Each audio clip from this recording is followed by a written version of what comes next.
বিসমিল্লাহির রহমানির রহিম। 12ই সেপ্টেম্বর 2024।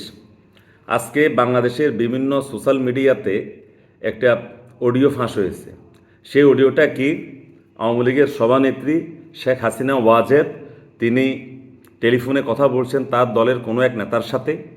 সারমর্ম যেটা, তিনি বাংলাদেশের সীমান্তের আশেপাশেই আছেন, ভারতেই আছেন, তবে বাংলাদেশের সীমান্তের আশেপাশে যে কোনো মুহূর্তে তিনি বাংলাদেশে ঢুকে যাবেন। বিষয়টা অত্যন্ত চিন্তার বিষয়। যদি আমরা চিন্তা করি, সত্য মিথ্যা জানি না, সত্য হতেও পারে, মিথ্যাও হতে পারে, কিন্তু এই যে তিনি এই যে অডিওটা যেটা ফাঁস হয়েছে, এটা এমন হতে পারে যে আওয়ামী লীগের পক্ষ থেকে এই অডিওটা ফাঁস করা হয়েছে, যে তার দলের যেসব নেতাকর্মীরা পালিয়ে বেড়াচ্ছে তাদের মনোবল চাঙ্গা করার জন্য। আমি ইতিপূর্বে একটি ভিডিওতে বলেছি যে শেখ হাসিনাকে বাংলাদেশে ফেরত আনাটা ঠিক হবে না। অনেকে আমার নাকি বিরূপ মন্তব্য করেছেন। আমি তো আর বড় বুদ্ধিজীবী না, আমি একজন ক্ষুদ্র মানুষ। রাষ্ট্রবিজ্ঞান একজন ছাত্র হিসাবে এবং প্রতিদিন যে বই পুস্তক পত্রপত্রিকা পড়ি রাজনীতির বিষয়ে, আমি একটা সিদ্ধান্তে যেটা আসলাম সেটা হলো যে শেখ হাসিনাকে বাংলাদেশে আসতে দেওয়া ঠিক হবে না, এবং বাংলাদেশ সরকার থেকেও এমন জোরাজুরি করা উচিত হবে না যে ভারত সরকার শেখ হাসিনাকে বাংলাদেশে পাঠিয়ে দেয়। বরং শেখ হাসিনা যেন ভারতে না থাকতে পারে, অনেক দূরে, অন্তত 5,000 মাইল দূরে কোনো একটা ইউরোপের দেশে যেন সে যেতে পারে।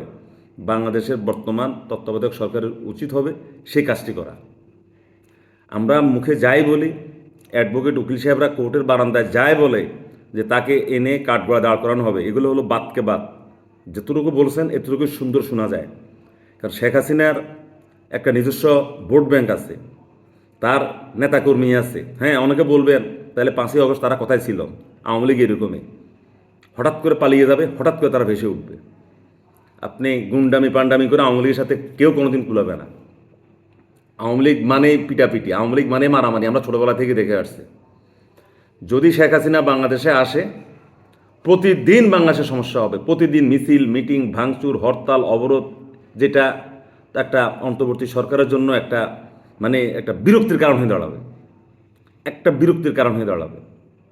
এটা বিএনপি না, এটা আওয়ামী লীগ। এমনও হতে পারে বহু মুজিব প্রেমী, বহু হাসিনা প্রেমী, বহু আওয়ামী প্রেমী আছে, বহু নেতাকর্মী আছে, ট্যাঙ্কের সামনে দাঁড়িয়ে যাবে। আপনি করবেনটা কি? বন্দুকের সামনে এরা বুক পেতে দেবে, করবেনটা কি আপনি?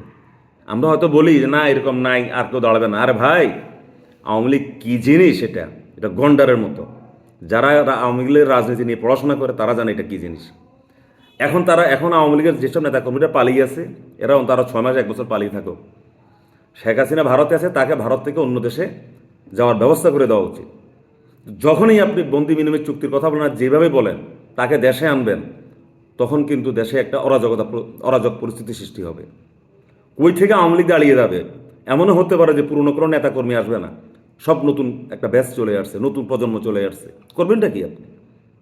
তাই আমার এই ক্ষুদ্র মানুষ হিসাবে যে কথাটা বলতেছি, শেখ হাসিনাকে বাংলাদেশে আনার দরকার নেই। তার অবর্তমানেই যে বিচারগুলো হওয়ার দরকার, বিচারগুলো হোক। ধন্যবাদ সবাইকে।